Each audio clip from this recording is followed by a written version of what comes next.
Nearly 600 years ago, England was torn apart by a series of bloody battles for the throne. In just 30 years, the crown changed hands 7 times. Tens of thousands were slaughtered. It was one of the most turbulent and violent periods in British history.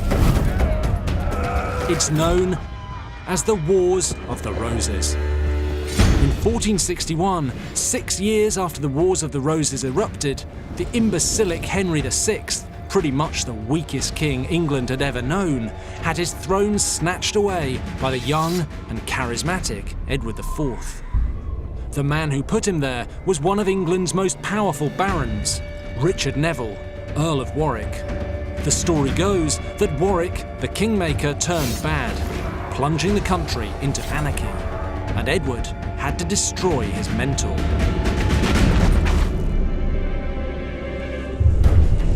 I'm going to show you that the truth is the seeds of Warwick's destruction were sown from the day Edward became king. All the same, it took Edward 7 long years to learn the hardest lesson of kingship, that to save his country, a good king must do bad things, and to be a great king, the Kingmaker must die.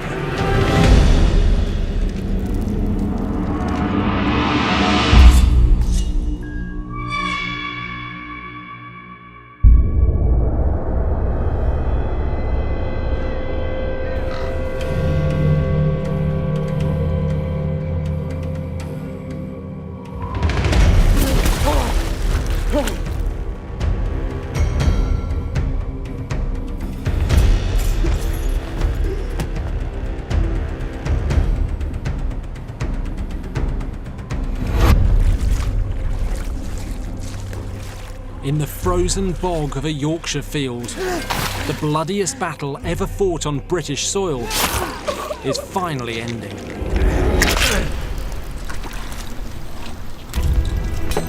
Edward, Earl of March, has gambled that he can snatch the crown from the useless Henry VI and his scheming wife, Margaret of Anjou. And in this battle, he has succeeded big time. The King and Queen's forces have been wiped out. The incompetent King Henry VI is forced to flee to Scotland with his wife and son. This is total victory for Edward. This is the battlefield where Edward triumphs. Just outside the village of Towton, south of York. Perhaps 60,000 men lined up in this field, and contemporaries estimate that 28,000 of them were slaughtered in just 10 hours. That's pretty much half the troops who took to the field that morning. The soil is saturated with their blood.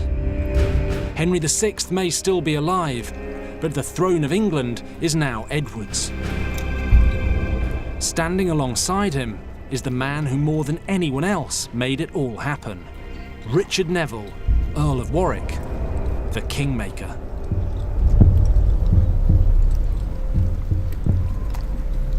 Don't leave the king! Don't leave the king! Vigorous, ambitious, and just 18 years old. Let us give thanks to God! Edward, Earl of March, is now Edward IV, the 12th Plantagenet King of England. Arise! But Edward's inherited a country that's been torn apart by blood feuds. It's just 3 months since the same soldiers Edward's just defeated killed his father, the Duke of York. To secure his position as king, Edward needs to end the cycle of violence. It's a mighty challenge for any leader. The man who's going to help him pull it off is his closest ally, Warwick.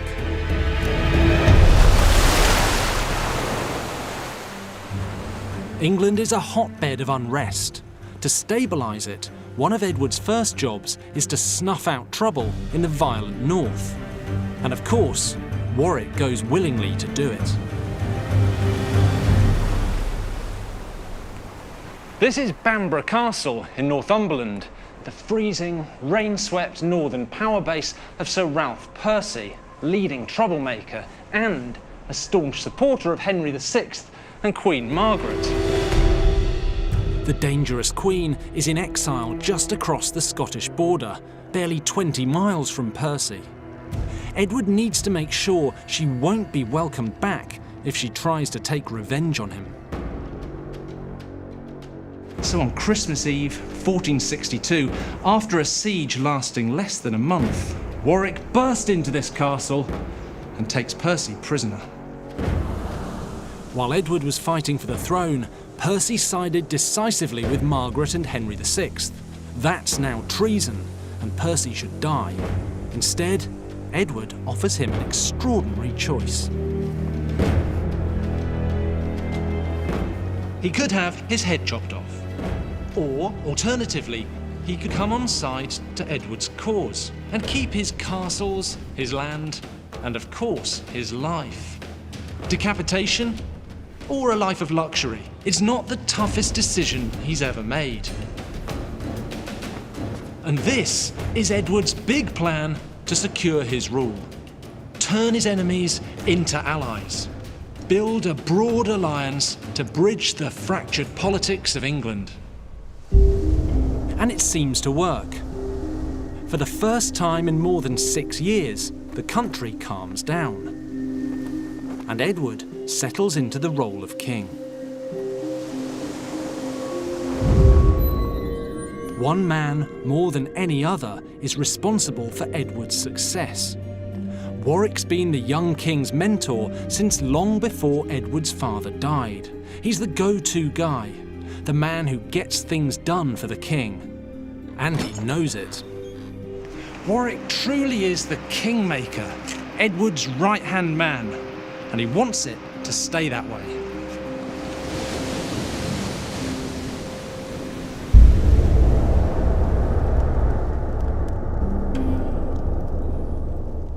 Three years into his reign, things are looking up for Edward. He's getting the country's nobility on side, and money started trickling into a treasury that was bankrupt under Henry. There's just one more thing on his to-do list: find himself a wife. And it's not just about producing an heir to the throne. A well-chosen royal marriage could cement foreign alliances, boost trade, even increase military strength. Your Grace. Or, with a bit of luck, all three at once.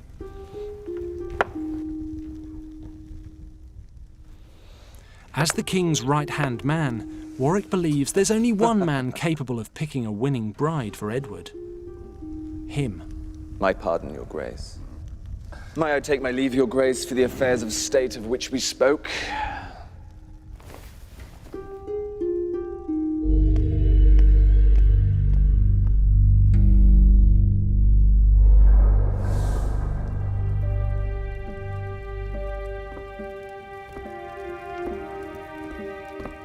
I'm most pleased to find you well, sir. Please. In March 1464, with Edward's blessing, Warwick meets envoys from King Louis XI of France to arrange the king's marriage to the French princess, Bona of Savoy. This union could stamp out the never-ending conflicts with England's deadliest enemy, France. It is of much detail, but I pray of order. Over the course of several weeks, he successfully brokers a deal for the king to marry the French princess. Warwick is clearly a man in charge. To the extent that one French dignitary later jokes that the English have two rulers, Warwick and another, whose name I have forgotten. That sort of thing can go to a man's head. Warwick is the power behind the throne. He's made Edward king. Now he's organised the future of the royal dynasty too. In September 1464, Warwick arrives at Reading Abbey with England's other senior nobles to confirm marriage arrangements for Edward. And he gets to announce it to the adulation of the realm's great and good. What could possibly go wrong? Before Warwick, or indeed any of the other nobles, has a chance to speak, Edward stands up to make an announcement of his own. My lords, I have glad tidings for you. He's already married. In fact, he got married almost 5 months ago, while Warwick was still negotiating with the French. My consort is a lady of great virtue, wit, and beauty. The Lady Elizabeth Woodville. Worse, instead of a valuable foreign princess, he's chosen one of his own subjects. And she's been married before. It's unheard of. The king has made a total fool of Warwick, and everybody knows it.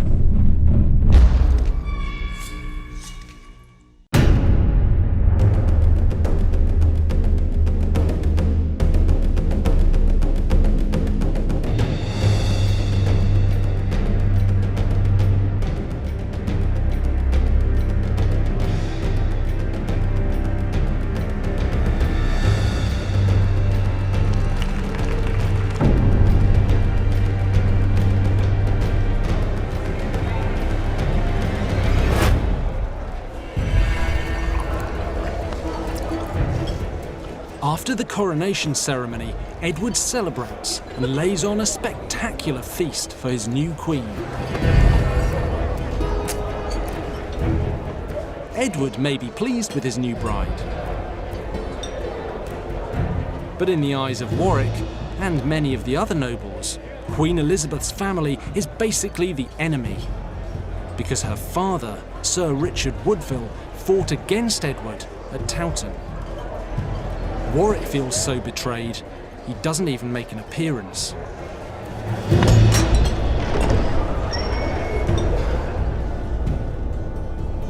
But even if the Woodvilles were whiter than white, most of the nobility would find their elevation to the top of society pretty hard to swallow.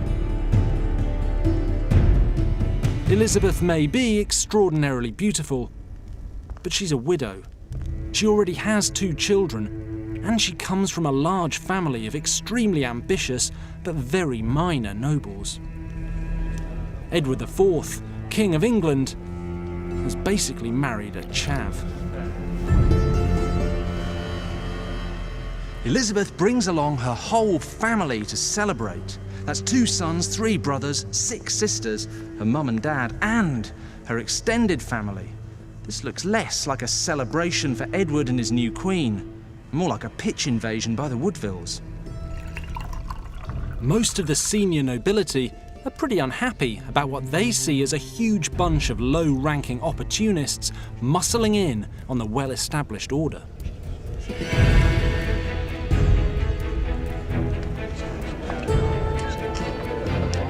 And they're right to be concerned. Edward's already planning to start forcibly marrying the Woodvilles into the old aristocracy.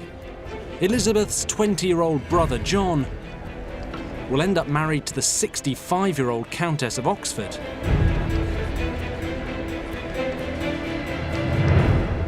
It's all very unsavoury. So what was Edward thinking by marrying Elizabeth? He knew it would enrage Warwick, which is why he kept it secret for so long. Rumours spread that Edward's fallen for the oldest trick in the book. That the beautiful Elizabeth simply played hard to get.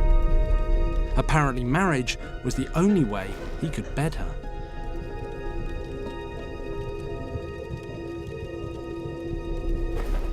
Elizabeth's certainly the kind of person who'd have played that card. She's smart, beautiful, ruthlessly loyal to her own family, and extremely ambitious. Incredibly, it looks as though the strong-willed Edward IV has married for love, or at least for lust. And that's pretty easy for people to believe. Edward has a fabulously well-deserved reputation for being led by his loins. But I think there's more to it than that. The marriage fits perfectly with Edward's plan of reaching out to his former enemies, starting with the Woodvilles. He's prepared to give them the benefit of the doubt. As far as Edward's concerned, they just backed the wrong horse at Towton.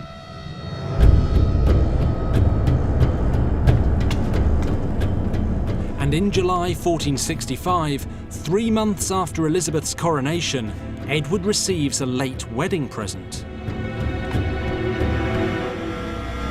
Henry VI.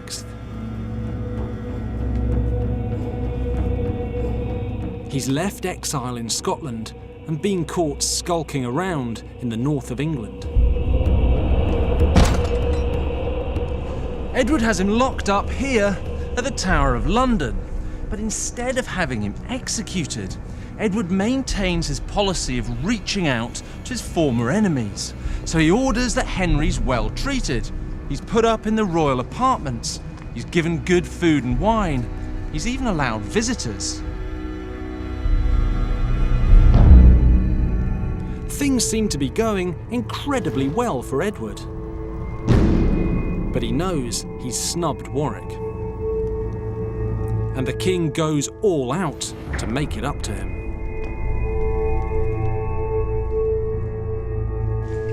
He gives him the Castle of Cockermouth, the hereditary office of Sheriff of Westmoreland, custody of all the royal forests north of the Trent, profits of all the royal gold and silver mines in the same region, wardship of the lands of the wealthy peer Lord Lovell, and control of England's most imposing castle, Dover.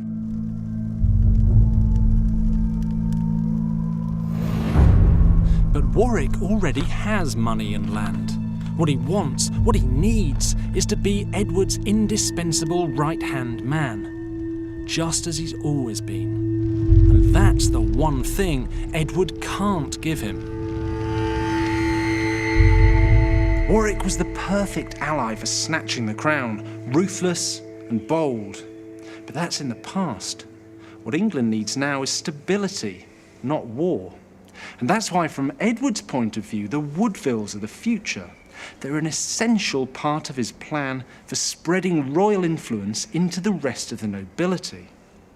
But from Warwick's point of view, well, he's the only one who should be able to exert that kind of influence over the reign. Edward can have Warwick, or he can have the Woodvilles. He can't have both. And squaring that circle will dog the next 5 years of Edward's reign. In 1467, Edward sends Warwick to see his French allies.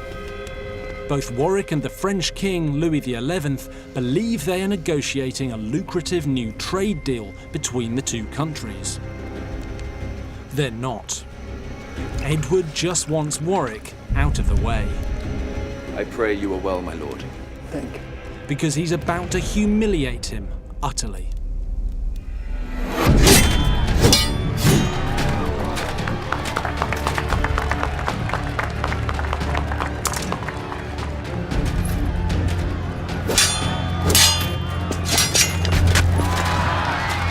With Warwick out of the way, Edward organises a massive tournament at Smithfield, just outside London's city walls.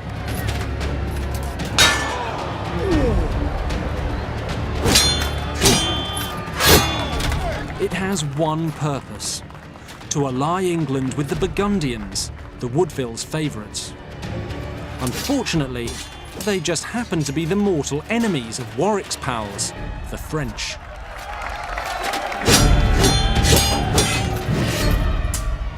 Enough, my lords! Enough. Pride of place goes to the Queen's brother, Anthony Woodville.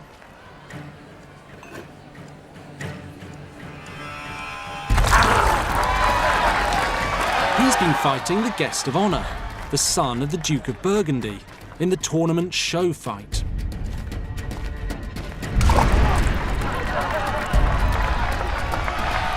Putting a Burgundian in the show fight is the most public possible advertisement that Edward doesn't give a damn about the French.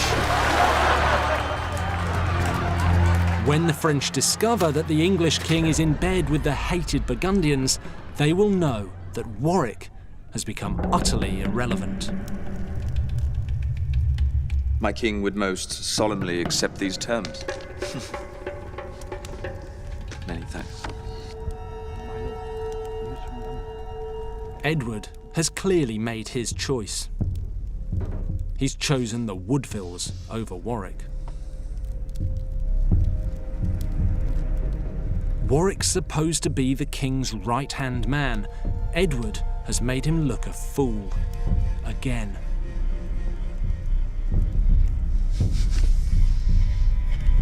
It's no surprise that Warwick is becoming paranoid that his influence over Edward is slipping away.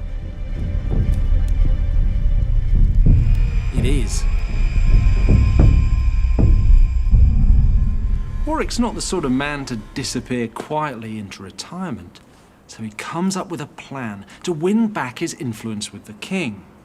He's going to marry his daughter Isabel to the king's shallow, self-serving younger brother, the Duke of Clarence. Until Elizabeth produces a son, Clarence is heir to the crown. So Warwick clearly sees this as a way to leapfrog the Woodvilles. Your Grace, the union of my daughter with Lord Clarence would clearly... Enough. Shall not be. Edward flat out refuses Warwick's proposition. Pray we shall discuss it no more. He argues that Clarence has to marry for political gain. Your move, cousin. Which is pretty rich, considering Edward's own track record. Come on. Warwick's power and influence over the king has gone. It's an intolerable position for the Kingmaker. Is it by design you have made my victory so easy?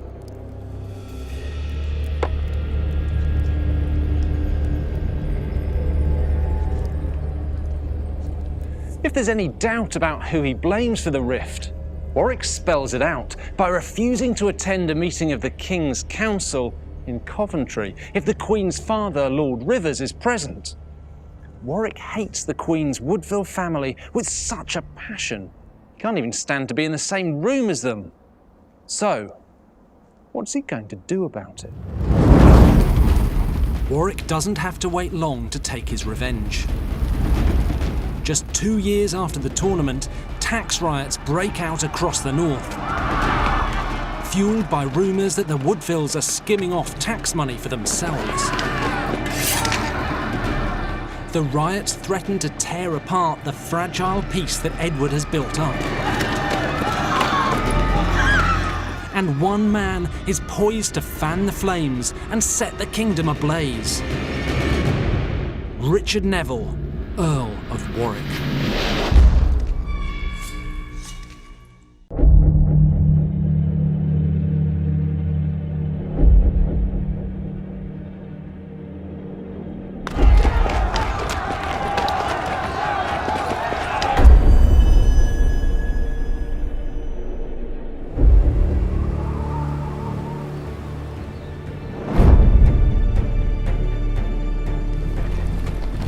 By June 1469, rumours circulate that there are 60,000 men being mustered in Yorkshire under the banner of the mysterious rebel, Robin of Reedsdale.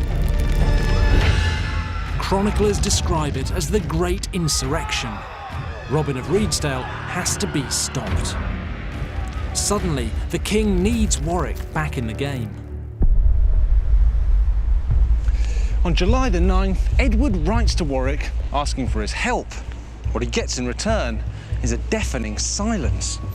Hurt and embittered at being discarded by the king, Warwick's turned to Edward's weak and venal younger brother, Clarence. They're in Calais, where Warwick's married Clarence to his daughter. This is some piece of scheming from Warwick. It's a direct violation of royal orders and a very explicit challenge to royal authority.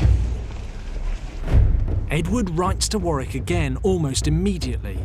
He says he's heard he's up to no good and demands that he meet the king in Nottingham to explain himself.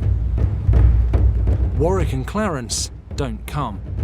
Instead, they publish an open letter. There's a 500-year-old copy of it here at the Bodleian Library in Oxford. And this is it. And it begins, "Right trusty and well-beloved, we greet you well." Well, that's medieval English for hello. But then it gets straight down to business, and it says that certain seditious persons have been practicing a deceivable, covetous rule about the king. Who are those persons? Well, here they are named: Lord Rivers and the Duchess of Bedford. That's the Queen Elizabeth Woodville's mother and father. Mentions Lord Scales, that's her brother Anthony, Sir John Woodville and his brethren, and others of their mischievous rule, opinion, and assent. In other words, anyone of the Woodville clan we might have forgotten to mention. And it accuses them of enriching themselves at the country's expense. But what's really amazing is the last line of this letter, which says that anyone who shares this opinion should be at Canterbury upon Sunday next.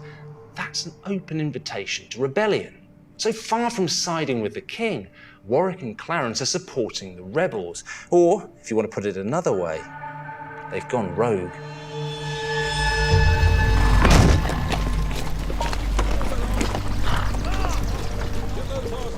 On July the 16th, 1469, Warwick lands in Kent with his new son-in-law, Edward's younger brother, Clarence.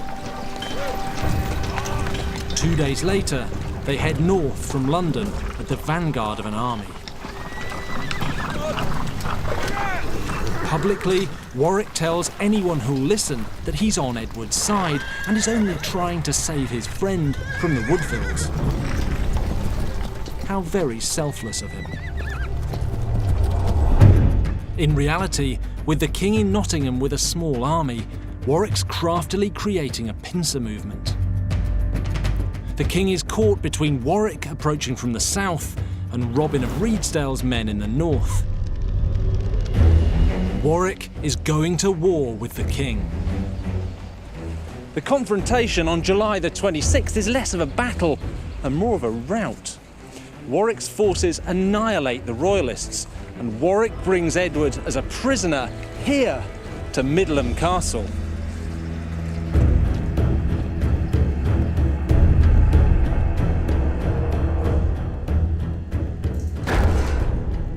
Warwick's success may look like an opportunistic punt that takes advantage of Robin of Redesdale's rebellion. And that's certainly what Warwick wants everyone to believe. But we now know that the shadowy figure of Redesdale is almost certainly Sir John Conyers, a loyal servant of the Kingmaker. The entire rebellion was stage managed by Warwick. So Warwick's got the king banged up. The question is, what's his end game? Because if you're going to imprison a king, you'd better be prepared to replace and to kill him too. So Warwick's best bet might be to have Edward declared a bastard and replaced with the vain and malleable Clarence. But that'll never work so long as Edward's still alive and Warwick's not prepared to take the final step. So maybe he's trying to keep his options open, but he's got the king locked up. I don't think he's really thought this through. Warwick has balked at killing the king. Instead, he takes out his frustration and hatred in a killing spree designed to wipe out as many of the Woodvilles as possible. The highest profile victim is Edward's father-in-law, Lord Rivers. On August the 12th, 1469, he's executed at Kenilworth Castle without a trial. Without a king at large, the fragile peace that Edward built up between his warring nobles now collapses into violence with astonishing speed. And the unrest that Warwick engineered during the Redesdale riots backfires on him, setting off the rest of the country. Desperate to put a lid on the violence, Warwick appeals to other nobles for help stabilising the country. But there's nothing in it for them in helping Warwick, so they just laugh at him. After all, he's the one who arrested the king and triggered all the trouble in the first place. This is exactly why Warwick is such a poor peacetime ally, and exactly why Edward was sidelining him. Warwick's great at the rapid action, the pincer movement he used to capture Edward. Well, that's right up his street. What he can't grasp are the politics and the compromises necessary to actually run a country. Warwick's decision to grab Edward without a coherent plan to replace or to kill him has blown up in his face, and England is descending into anarchy. Little more than a month after locking Edward up, Warwick is forced into a catastrophic climb down.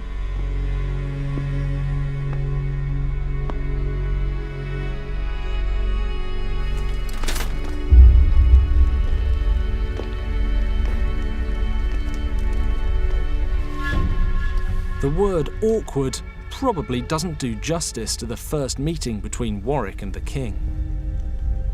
Sire, all that was done for the good of the realm.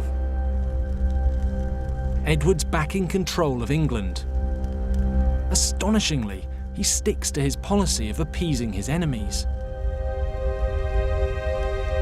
He forgives Warwick and Clarence. It's recorded that Edward even calls them his best friends. But Warwick clearly remains a dangerous man, and England remains perilously unstable. In March 1470, rebellion breaks out in Lincolnshire, and Edward sends in the troops. They meet the rebels at the village of Empingham, near Peterborough. Edward's men scatter the rebels, and as they run, they tear off any clothing that could identify them, which is why the battle site is known as Loosecoat Field. But when Edward's men run through the rebel leader, Sir Robert Wells, they find hidden inside his helmet letters implicating Warwick and Clarence in the rebellion. It's a damning piece of evidence.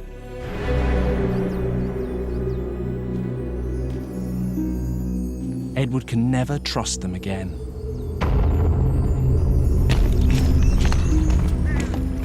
This is Warwick's second act of treason.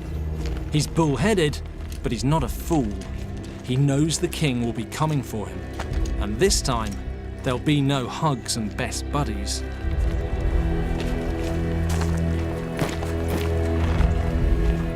Warwick, the mighty Kingmaker, utterly disgraced, is reduced to running for the safety of France, taking Clarence with him.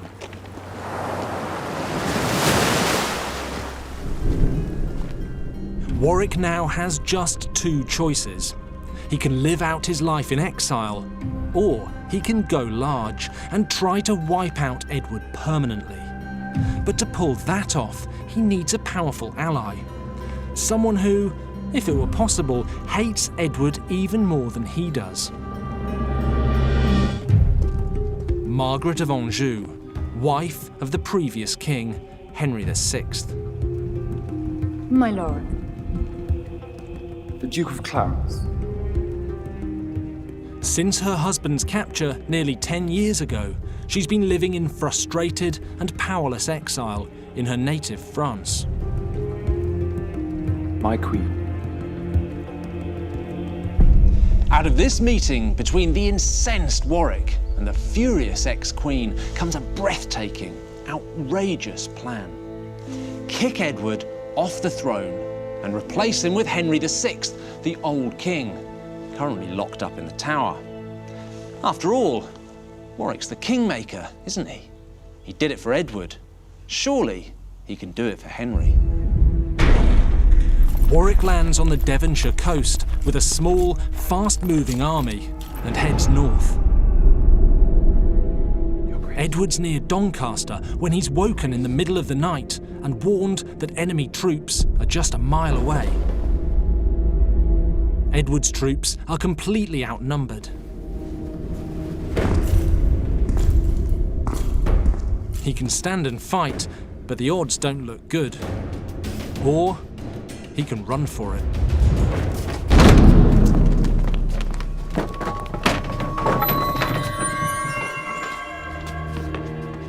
Edward flees to Flanders.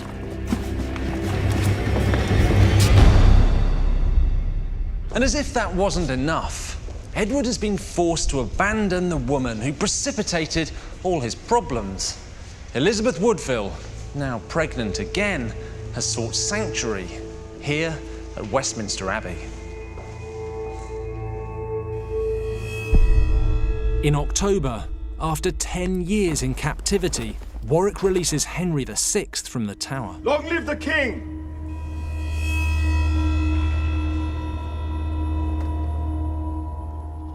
This is the man that Warwick's depending on to save England from itself. He must be mad. Henry was always a disaster as king, and nothing's changed. But he's the only card that Warwick has left. So, for the second time in his life, Henry VI is King of England.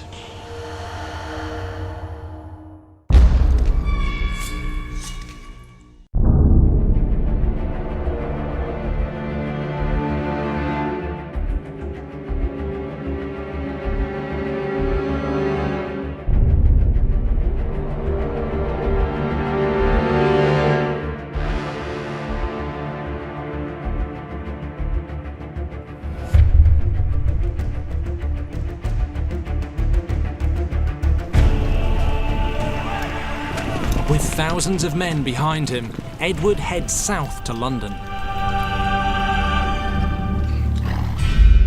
To avoid confronting Edward, Warwick's holed up in Coventry. He sends a desperate message to London to try and rally support behind Henry VI. The result is indeed desperate. On Maundy Thursday, 1471, in a shambolic piece of political theatre, Henry's paraded through the streets of London. But all that the thin crowd that turns out sees is a feeble, half-senile man. So all that Warwick is doing is pointing out, in the bluntest possible way, all the king's failings.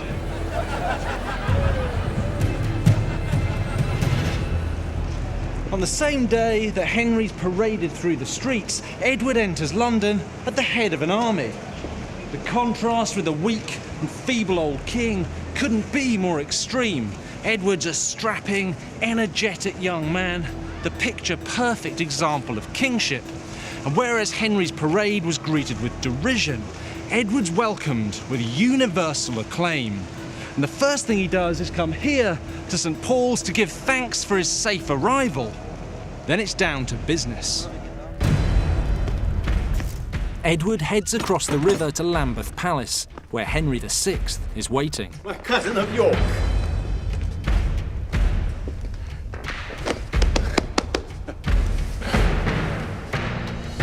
All will be well. Edward may sound reassuring, but ominously, he immediately has Henry taken back to the Tower. Then Edward heads back across the Thames as fast as possible.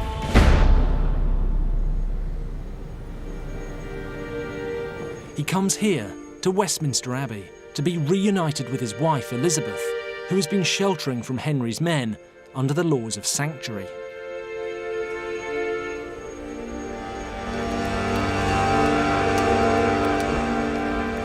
While he's been away, Elizabeth has given birth to a fine baby boy.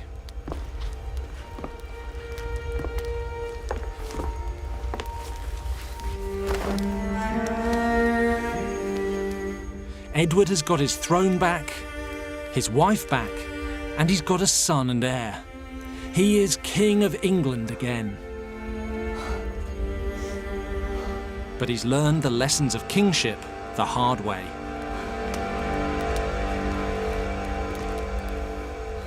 However much Edward wants to avoid bloodshed and recrimination, forgiveness has its limits. And sometimes the only way to keep your throne is to deploy the ultimate sanction: death. So Edward heads north with his army to hunt Warwick down.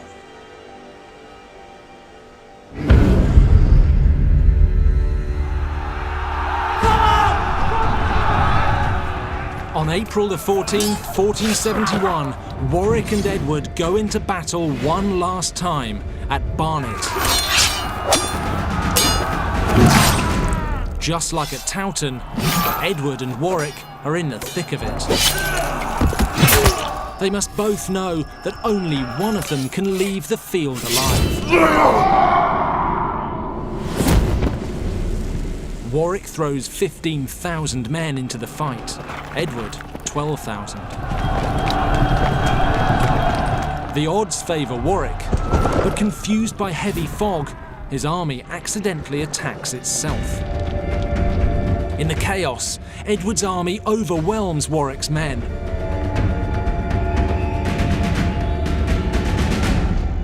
Warwick flees the battlefield.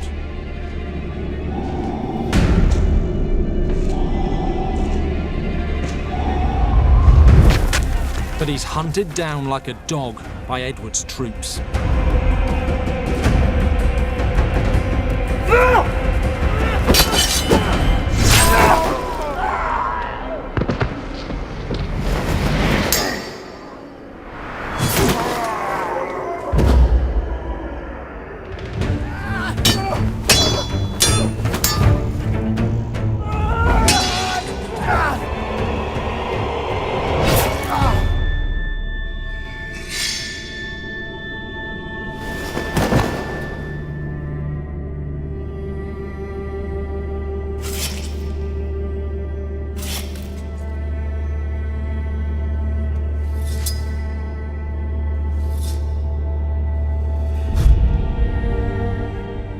The Kingmaker is dead.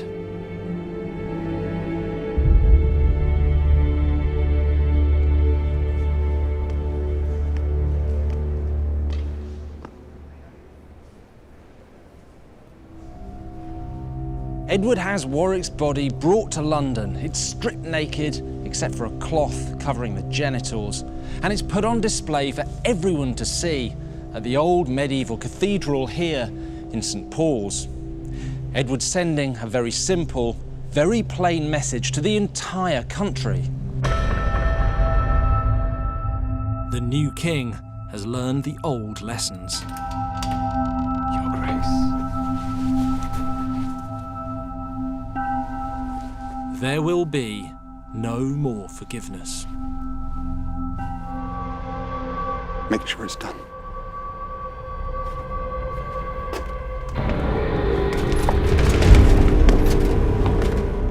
On May the 21st, 1471, barely a month after Edward's victory over Warwick, Henry dies. The official cause of death is pure displeasure and melancholy, but few people believe that. It's reported that his corpse is found with congealed blood in his hair. Whether he was cudgeled to death or not, there's no doubt at all that Edward has had him killed. Edward came to the throne determined to break the cycle of violence that had been consuming England, but it just couldn't be done. I mean, look at the last 11 weeks.